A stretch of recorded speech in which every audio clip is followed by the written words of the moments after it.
हो, चाहे वो एसएससी हो, चाहे रेलवे हो, सभी एग्जाम के शिक्षक आए। भैया आप सभी को जैसे पता है कि शिक्षक वो व्यक्ति होता है जिसकी गोद में प्रलय और निर्माण दोनों ही पलते हैं। तो शिक्षक यहाँ पर एक जो होता है भाई वो भविष्य का निर्माता होता है, लेकिन आज उसके लिए इस तरह से ट्रीट किया गया है जैसे कोई गुंडा हो, क्रिमिनल की तरह ट्रीट किया गया है। यदि बात करी जाए तो वहाँ पर हम शिक्षक जो थे, जितने भी शिक्षक थे, केवल शिक्षक थे, वहाँ पर कोई बच्चा नहीं आया था। और वहाँ पर जो हम जो बात कर रहे थे, अपनी बात कर रहे थे, बिल्कुल शांतिपूर्ण ढंग से कर रहे थे, लेकिन जो हमारे साथ ट्रीटमेंट हुआ आकर एकदम ऐसे लाठीचार्ज हो गया, जैसे कि मानो एकदम हमें जलियांवाला बाग में घेर कर मार लिया गया। हाँ जी, इस तरीके से हमारे पास वहाँ पर शिक्षक भर्ती जो की मांग हम लेकर के गए थे, और वहाँ पर पुलिस ने हमें इस तरह से घेरा कि हमने धोबी घाट में छिपकर किसी तरह जान बचाई, और वहाँ से हमने कैब बुक करके सीधे जंतर मंतर पर पहुँच गए हैं। और यहाँ पर लगातार बारिश हो रही है, लेकिन शिक्षकों की आवाज को सुनने के लिए कोई नहीं आ रहा है। क्या ऐसे ही विकसित भारत बनेगा? बिल्कुल। क्या यही विकसित भारत का भविष्य है? क्या यही वन नेशन है?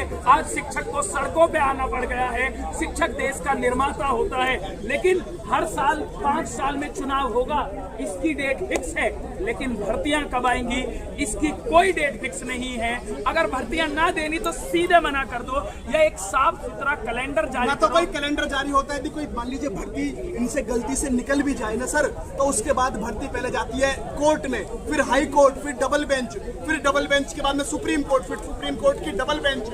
इतनी ज्यादा जब भर्ती जब घूम जाती है तो बच्चा इतना ज्यादा परेशान हो जाता है कि उसे लगता है कि मेरा जीवित रहना ही सबसे सब कुछ बड़ी बात है। भर्ती तो मुझे बाद में मिलती रहेगी, मैं जीवित रह गया, यही सबसे बड़ी बात है। आज यही हुआ है कि एक शिक्षक को वहां से इस तरह दौड़ना पड़ गया है कि अगर जान बच गई वही हमारा विकास है। एक बार हिटलर ने कहा था कि मनुष्य को इतना निचोड़ दो कि वो जिंदा रहने को ही अपना विकास समझने लगे। तो यहाँ पर भी यही हो रहा है कि एक स्टूडेंट पर इतनी धारा लगा दो, शिक्षक पर इतनी धारा लगा दो कि वो जिंदा रहने को ही भर्ती समझ बैठे। यही हालात हमारे यहाँ पर टीचर और स्टूडेंट्स यानी टीचर जिसे निर्माता कहा गया वो सड़क पे है।